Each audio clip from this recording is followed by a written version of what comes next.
Okay, day 8 of Wimbledon 2013, and not a hugely memorable day, I'd say, but definitely quite memorable. That was a really bad way to put it. I apologise, that was awful.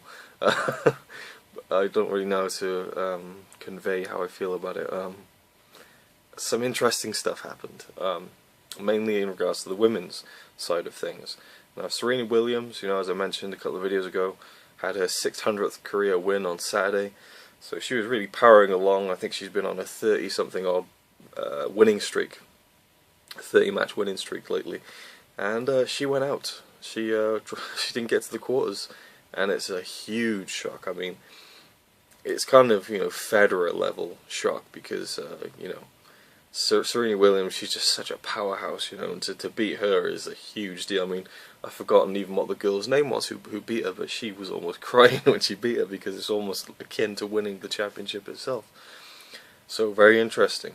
Serena Williams out, and we have a final 8 of the ladies singles tournament that's I don't know any of them. Which brings me to the next point. Laura Robson was trying to get into the quarters, and she lost, and it was quite a hard fought match, but she was making some pretty bad unforced errors really. There was a serve, one of her second serves was just appalling. Like, it just went completely the other way, and the crowd were just like, oh. The crowd was so offended, just, oh god. But it's sad for her. But she's only 19. I thought she was a bit older than that. So, give it a few years, and I think she'll really make an impact. If she, seems to be making a good impact. I certainly know who she is now. So, in that sense, for me, who doesn't really keep up with tennis until, I only keep up with it once a year at Wimbledon. So, she's doing something right. And she looked absolutely gutted when she lost. I feel a bit sorry for her, but I'm sure she'll get over it, and yeah, I think her future is definitely bright. Andy Murray went through straight sets, although it was looking a bit dodgy on the second set there, but he brought it back, and he is yet to drop a set in the whole tournament, so things are looking good for him. Djokovic, of course, through. So really, again, in the men's, the final 8, the only 2 people I really kind of know, in terms of, I know some of the other names, but I've only really seen Murray and Djokovic play, multiple times. I think Burdick is through.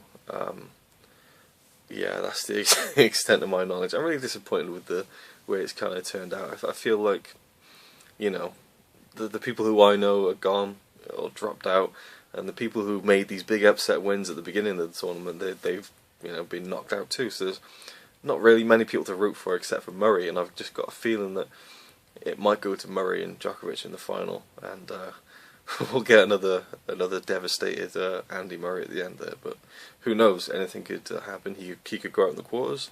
Djokovic could go out in the quarters. You just never know with tennis, and that's what is kind of exciting about it. But hopefully, if that is the case, we'll see some new people kind of rise to the spotlight and get their chance at glory at Wimbledon. It's always cool to see that. Depending on who it is, obviously. I mean, if they're cocky bastards, it's not that fun to see, but you know what I mean. So hopefully Murray stays in, just so I can have something to kind of hook me in, hook my interest for the remainder of the week. But looking forward to actually being able to watch the final in its entirety. Sorry. Hopefully on Sunday, because I'm not working. So yes, everyone, the papers today were really touting the fact that Laura Robson and Andy Murray were playing, and it's big Monday for the 2 Brits, and it was kind of not that much of a surprise that Murray was the one who went through and Robson was the one who didn't go through. So I think again that she's probably going to start getting some of that pressure now from the tabloids, definitely over the next couple of years. But yeah, that's all I've got to really say about that. So thanks for watching. I'll see you with the next one. Oh, and if anyone's wondering why I do that, it's because I have to turn the thing off my phone, and it's kind of awkward, and I don't want to kind of flip the camera around, then you'll just see how messy my room is. Yeah. See ya.